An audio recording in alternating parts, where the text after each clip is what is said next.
ಸ್ನೇಹಿತರೆ, ಎಲ್ಲರಿಗೂ ನಮಸ್ಕಾರ. ಕಾವ್ಯ ಯೂಟ್ಯೂಬ್ ಚಾನಲ್ಗೆ ಎಲ್ಲರಿಗೂ ಸ್ವಾಗತ. ನಾನು ಈ ದಿನ ಸೂಪರಾದಂಥ ಪಪ್ಪಾಯ ಬಳಸ್ಕೊಂಡು ಈ ಥರ ಒಂದು ಜ್ಯೂಸ್ ಮಾಡ್ತಾಯಿದ್ದೀನಿ. ಟೇಸ್ಟ್ ಅಂತೂ ಸೂಪರಾಗಿರುತ್ತೆ, ಹಾಗೆ ಇದರ ಬೆನಿಫಿಟ್ಸ್ ಅಂತೂ ತುಂಬ ಇದೆ. ಏನೇನು ಅಂತ ನೋಡ್ತಾ ಇದ್ದೀರಾ, ಏನೂ ಇಲ್ಲ, ಸಿಂಪಲ್ಲಾಗಿ ಮಾಡ್ಕೊಬೋದು, ಹೆಲ್ದಿಯಾಗಿ ಕುಡೀರಿ. ನಾವು ಇದನ್ನು ಖಾಲಿ ಹೊಟ್ಟೆಯಲ್ಲಿ ಕುಡಿಯೋದ್ರಿಂದ ನಮಗೆ ತುಂಬ ಒಳ್ಳೆಯದು. ಮತ್ತು ಹೊಟ್ಟೆಯಲ್ಲಿರೋ ಸಮಸ್ಯೆಗೆ, ಮಲಬದ್ಧತೆ, ಚರ್ಮ, ಕೂದಲಿಗೆ ಬಹಳಷ್ಟು ಒಳ್ಳೆಯದು. ಇನ್ನು ಆದಷ್ಟು ತಂಪು ಬಾಡಿ ಇರೋರು ಕುಡಿಯೋದ್ರಿಂದ ನಮಗೆ ಬಾಡಿ ಹೀಟ್ ಆಗುತ್ತೆ.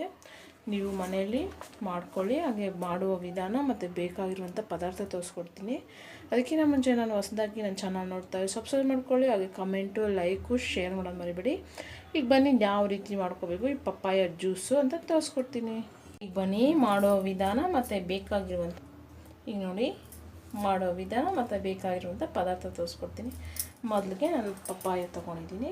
ಸ್ವಲ್ಪ ಶುಗರ್, ನೀವು ಸ್ವೀಟ್ನೆಸ್ ನೋಡಿ ನೀವು ಆ್ಯಡ್ ಮಾಡ್ಕೊಂಡು, ನಾನು 2 ಟೇಬಲ್ ಸ್ಪೂನ್ ಆ್ಯಡ್ ಮಾಡ್ಕೊತೀನಿ. ಸ್ವಲ್ಪ 1 ಬೌಲ್ ಆಗೋಷ್ಟು ಹಾಲು ತೊಗೊಂಡಿದ್ದೀನಿ. ಹಾಲು ಕಾಯಿಸಿ ಆರಿಸಿ ತೊಗೊಂಡಿದ್ದೀನಿ.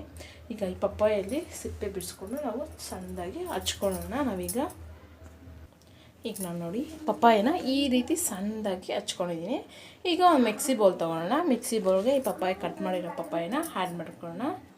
ನೋಡಿ, ಈಗ ನಾವು ಪಪ್ಪಾಯನ ಕಟ್ ಮಾಡ್ಕೊಂಡಿರಲ್ಲ, ಆ ಪಪ್ಪಾಯನ ಒಂದು ಮಿಕ್ಸಿ ಬೌಲ್ಗೆ ಆ್ಯಡ್ ಮಾಡ್ಕೊಳ್ಳೋಣ. ನಾನು ಈ ಸ್ವಲ್ಪ ಸಣ್ಣದಾಗಿ ಹಚ್ಕೊಂಡಿದ್ದೀನಿ. ನೀವು ಮೀಡಿಯಮ್ ಸೈಜಲ್ಲಿ ಹಚ್ಕೊಂಡು ಜ್ಯೂಸ್ ಮಾಡ್ಕೊಬೋದು. ಈಗ ನಾನು 1 ಕಪ್ಪಷ್ಟು ಹಾಲು ತೊಗೊಂಡಿದ್ದೆಲ್ಲ ಕಾಯಿಸಿ ಆರಿಸಿ ತೊಗೊಂಡಿದ್ದೀನಿ, ಅದನ್ನು ಸೇರಿಸ್ಕೊತೀನಿ. ಹಾಗೆ 2 ಕಪ್ ಆಗೋಷ್ಟು ಶುಗರು. ನಿಮಗೆ ಶುಗರು ಎಷ್ಟು ಸ್ವೀಟ್ನೆಸ್ ಬೇಕೋ ಅಷ್ಟು ನೋಡಿ ಆ್ಯಡ್ ಮಾಡ್ಕೊಳ್ಳಿ. ಇದರಲ್ಲಿ ಪಪ್ಪಾಯಲ್ಲಿ ಮೊದಲೇ ಸ್ವೀಟ್ ಇರುತ್ತಲ್ಲ, ಅದರಿಂದ ನಾನು ಒಂದು ಟೇಬಲ್ ಸ್ಪೂನ್ ಆಗೋಷ್ಟು ಸೇರಿಸ್ಕೊತೀನಿ.